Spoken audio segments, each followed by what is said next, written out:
My name is Sunil Shah. I was born in Kisumu. Now don't laugh if I say it fortunately or unfortunately, but fortune is there with me. I was born in Kisumu. I have a brother, I have a sister. The sister stays in America. Her husband's an oncologist. I did my primary in Kisumu, and for some interesting reason, in 1967, the government decided that people who are not citizens of this country would not be given trade licenses. Obviously, my family was citizens of this country, but the fear set in.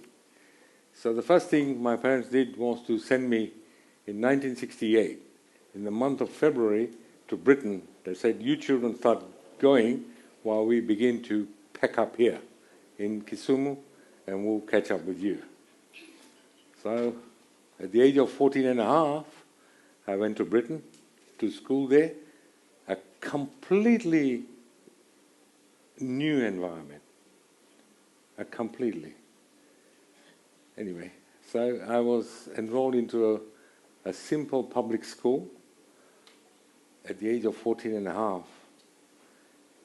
In February, the same month that we got there, and the first result that I got was number 1 in grammar. I beat the English at their own game. And as we proceeded, I continued to stand number 1 in grammar. And by virtue of the fact that I'm Indian, and the Indian, invented the zero, I used to come first in arithmetic. So one day, the teachers called me, those wazungus, and asked me, where did I study? Who was teaching you? What were the methods of teaching? Because they could not believe somebody coming from Africa now beating in English and in arithmetic and all that. So the point is, Central Primary School, this is where I studied, the government school, produced me in English and arithmetic to excel in Britain at their own game. That was fantastic. I felt very proud. The following year, 1969, again in the month of January, they put me into a swimming pool. Winter. It's a thin slate of ice. Made me jump. Coming from Kisumu, where we are 34 and 35 degrees Celsius. I did jump into it, but I said no more. So the first summer, that was July, when I came back to Kisumu, I looked for a doctor. Give me a letter. I can't swim in this damn thing. And he gave me a letter addressed to the school. He cannot swim in icy waters. I couldn't hack that. So, this is the truth. This is what the challenges were. It was quite an experience studying in those schools compared to what I had, a beautiful young life in Kisumu. Fantastic. I think I will carry that even into my second life. Kisumu was beautiful then. Kisumu was first time identified in 1848 by the British explorers Speke and Burton. And then the first British administration which came here set up this solid infrastructure in Kisumu. What you see here now is very solid. And the first railway line that came from Mombasa was, I think, 1901 or something. And this is where we began to grow and excel whatever we did in Kisumu. There was no light, no electricity when my father came at the age of 10 in Kisumu. And that was 1938. And he came with nothing. Anyway, having said that, that was the story. And then life went on, and he became a trader here, a simple trader. I can still show you the kiosk that he had in Kisumu, where he studied in front of that Hindu temple in the middle of the town. Then he went into Kisumu Boys, and then he went into business at the age of 19 and all that. It's all the story. And like all of us, we work to provide for our children and our families. So he did the same. Having said that, in 1968, he decided then that if the trade licenses are not going to be given, I better move to Nairobi for improving his business or earn more money or whatever. In the meantime, he shoved me and my brother into Britain, not knowing what I'm going to head. And at the age of 14 and a half, I was seriously bullied in schools by those Wazungus. But I think that was part of a good training when I look back, that it was hardship. And only hardship makes you a person. The cold. During Easter holidays, the school is closed. I have nowhere to go. I'm staying in that boarding school. The heaters are off. It's damn freezing. There's nobody to cook food because everything is closed. And I'm staying alone. And I didn't fear the question about security. I don't think those things were there. Insecurity was not there in Britain then, or London. I used to walk 3 kilometers from the school to the nearest town to go and find something to eat. And that was the journey that I went through. Interesting, as I look back, it was worth it. It was hard then, it was worth it. In 1973, I lost 2 cousins who were helping my father, by which time I had finished A-levels, and then I decided to help my father in the businesses, and decided not to go to the university in Britain, but help him, because morally and spiritually, he was really down. He was really down, and I said, I will now help him, and I took personal oath that until the day he dies, I'm going to stand by him. And that was from 1973. He then shoved me into a farm near Eldoret, near Moisbridge. I had no idea what farming was. They were farming sisal, wheat, maize, dairy, everything. And then politics set in. He ended up losing that farm. I don't need to dwell. The answer's on the wall. So I said to him, what do I do? He said, well, I have a small place in Kisumu, if you can do something there. So I come to Kisumu on Obote Road, where we are. It was a small place, and he gave me the bunch of keys, and I tried to open the lock, the padlock, it wouldn't open, because it was already rusted. I went across, got some more used oil, put it in it. Next day I came and it opened, and then I started the journey. I got everything cleaned up. I then took a car. I didn't have a car. I just borrowed somebody's car. I went along Kakamega Obuye. I went around Kisi, getting farmers to supply me with maize and beans. And some small quantities started coming in. And I used to stand by the weighing scale. You bring in 5 bags, 10 bags, and I weigh it myself, round it to the perfect 90 kilos, 90 plus something, and then send it to somebody in Nairobi, sell it. The truck goes there and I follow the truck. I leave at 4 in the morning. The truck has left 6 in the evening before. We find ourselves at 8 o'clock at that premises of the customer. Quickly offload, give me the check. I come back driving in a small car like the Toyota Vitz, similar. Bank it. Then I have money. I pay the farmer who comes. And the farmer began to have confidence in me. That this guy, he says, and he means that. So more supplies started coming. So then I had opened a current account at Kenya Commercial Bank. I hadn't borrowed anything. It was just the transactions of day to day. And then I walked in and I said, I want to see the manager, who was an Englishman, part of the National and Greenlight Bank, who were managing KCB then. He invited me and I said, look, I have this issue and I need some money. Sit down, have a cup of coffee, and I did. I said, now what? He said, I've already activated, you can draw up to $500,000 without any security. And that was a great pleasure. So I go back and I doing more business and everything. Then my father, in the meantime, signed up in Nairobi, because he stayed there, to put a maize milling plant here. I had no idea what maize milling is. I then asked him what it is. He said, this is the product that people in Kenya eat, sifted maize meal. And what happens? In 1978, in December, I got engaged. But I was a young man. I was 24, 25 then. And I said, this is getting difficult to stay alone in Kisumu. I think a two-bedroom apartment above Bank of Baroda. I got married. And 29th of April, I got married and we went for honeymoon. And I didn't want to go anywhere else because the mill was being installed. And you won't believe it. On the third day of my honeymoon, and the honeymoon was at Mount Kenya Safari Club, my brother calls me. He says, we are about to start the mill. You better come back. So I came back.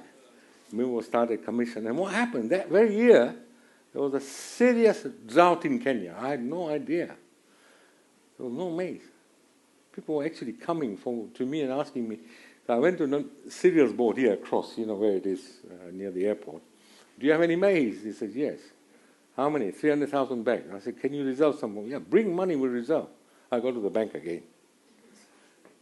And they facilitated me some money, more money than $500,000. This time they said we have to secure. Okay, so what I had there was secured. I got maize. People were actually sleeping outside the mill. It was so bad. From Seme, from Ahero, from Katito, from Maseno, everywhere, Kakamega. Oh my God, I come in the morning at 7 o'clock, there's a huge queue. Anyway, so the milling went on and I sold them. It was price controlled. I could not charge anything extra. We milled. For 1 year it went on. You can't believe I freed the investment. And that inspired me and my father and says, you put a wheat mill. Because Gano is the next thing that people are going to eat. We started doing that. In 1981, I started the wheat mill. And people were consuming wheat flour. So one day my father comes and he asked me, how much are you milling? I said, well, I'm not going to answer. You go down there where trucks are being loaded. And he looks at it. Trucks are being loaded. He comes up. He gives me a story. That in 1965, some Indian, put a wheat mill in Nairobi, 1965, and he sent 5 bags of wheat unga, to my father, who was a wholesaler here. And believe it or not, after 3 months, he sent 3 bags back, because the people here were not used to wheat flour.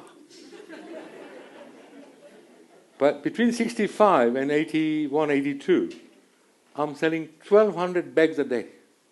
My father could not believe it. He could not believe it. It was just instinct. We did not have any professional studies or feasibilities done. It was basic knowledge and instincts, and to be brave about doing things and take the risk. And that's what has drawn. The time went. Now there's a demand for feed, so we put a feed mill. People were buying feed for poultry and cattle, and some Muzungu in Koru buying for his pigs and all that. Yeah, so things were going on.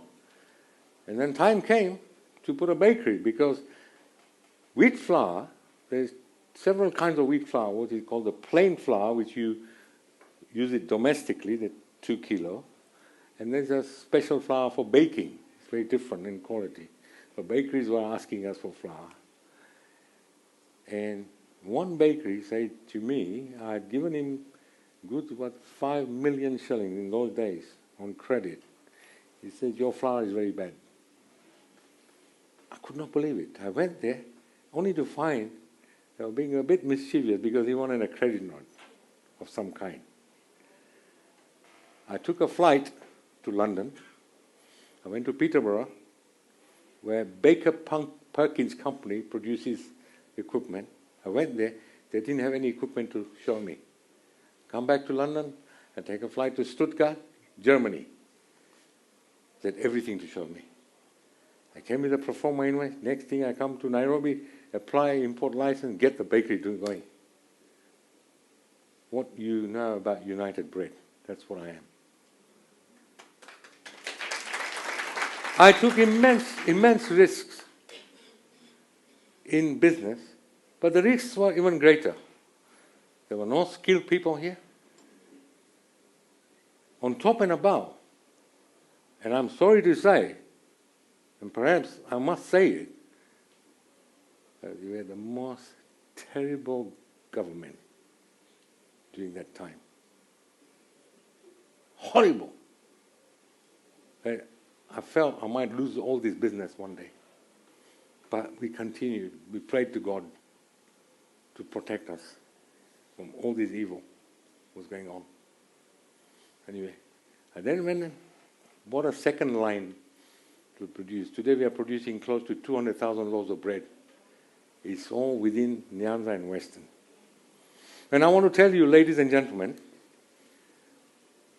why is manufacturing taking place in Nairobi only? It's been extended to Athi River and Thika. Why not Kisumu? Kisumu, for them, is a consumer market. We are almost 20 million strong from Nakuru this way. And many of you don't understand what that means. We're almost half Kenya's population. It's a big market. So what has happened, especially the Luo community, and I'll tell you honestly, you may correct me if I'm wrong, I don't think the Luo community have had anybody to hold their hand. And because there's nobody to hold their hand, they fear of going into doing things.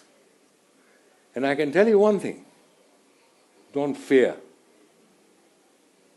If you think you want to do something, you have a passion for it, go and do it.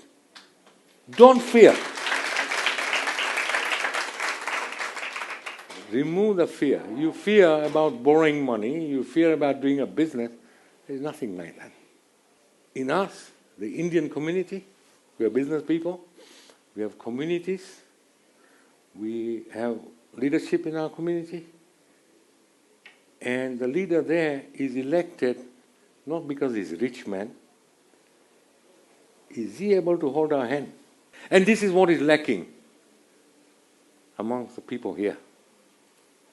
Ask yourself, who will hold your hand when you need some help? And you now need to formulate something, or somehow, that you morally get very strong, feel strong, because there's somebody there who will hold your hand and get on with what you want to do, what your passion invites you to do. Don't fear.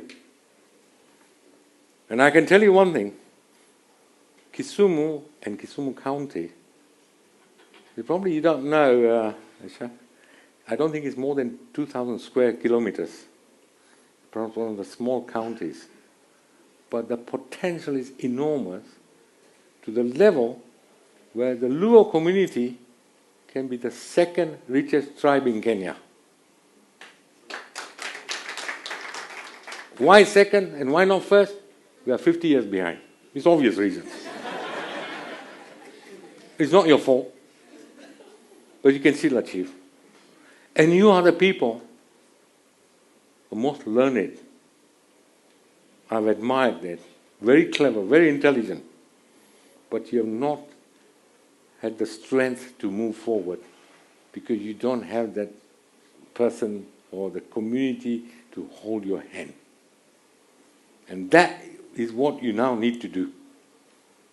Get yourselves together and take what people say, the bull by the horn, and get on with what you want to do. Kisumu is strategically located. We have an airport, we have a new harbor coming up, the railway line coming. Tell me, does Kakamega have that? No. Does Kisii have that? No. Does Homa Bay have that? No. Does Kitale have that? No. Nakuru, no. You are the most strategically located. If you get your act right, all of these people in the Western will rely on us in Kisumu. Kisumu is the biggest consumer market of Kenya. You need to understand this thing. You need to be brave when you get here. And the Luos staying in Nairobi is obviously they went there because there was nobody to hold their hand here. They wanted their children educated. They went there. They got jobs in the civil service because they were the most educated tribe in Kenya during the colonial times. Okay? Having done that, got there, I even tell my Luo friends in Nairobi, if you come to Kisumu, you need a visa, and I'm the officer. I joke with them. That's my relationship with the people of this area. I mean well. And I think it's about time we even took this county in a very clever way and tell them, look, there's this opportunity or opportunities. We need to now create those platforms and drive forward for the future generations. It's immense potential here. I'm actually lost for words. We are not saying we need gold. We are not saying we need oil. We have you. You are the people who have the energy, and that is called oil. You have no reason why you will not work. You're capable of working. I've seen the Luos carrying not 190 kilo bag, even 2 on their shoulders. They're strong physically. I've come across graduates, intellect. I admire what they tell me. And I said, where is this thing being used? Nobody wants to salvage or harness and put to good use. Leadership. Somebody amongst you now need to get up and say, I want to improve Kisumu, Kisumu County, and collectively entire Western Kenya. It's not about politics. It's about improving your life. A good living. Opportunities there. I've done it. There's no reason why you can't do it. I started at the age of 24. I just finished 40 years in October last year, sitting in one place, delivering unga to all of you people, bread to all of you people. I did it. I did it in the middle of droughts. I did it in the middle of the election crisis. I was there. I didn't go anywhere. I didn't need to go to Uganda or London or India or wherever. I was here. Because I took ownership when I was born. I owed it. This is my place. So I stayed here. And you need to do the same. Don't run away from here. Come for it and deliver.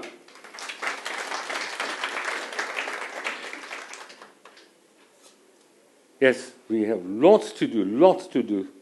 Whether you talk of medical, education, Kisumu, with the number of professors we have in these universities from Luo community, Kisumu can be made a seat of learning.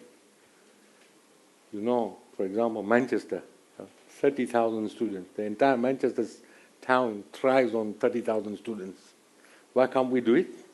We have land. We have everything here, everything possible.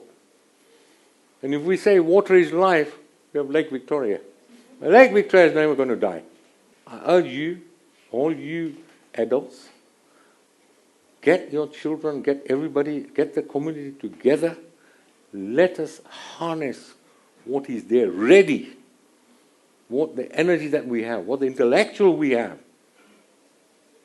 and move forward. We don't have to do anything illegal. We'll do what is right and deliver. And I urge the audience to look at 3 things. If you want a good living, like people live in Scandinavia, let's say it's top of the world, then look at three areas, what is called the World Law Index. Have a look at that on the internet.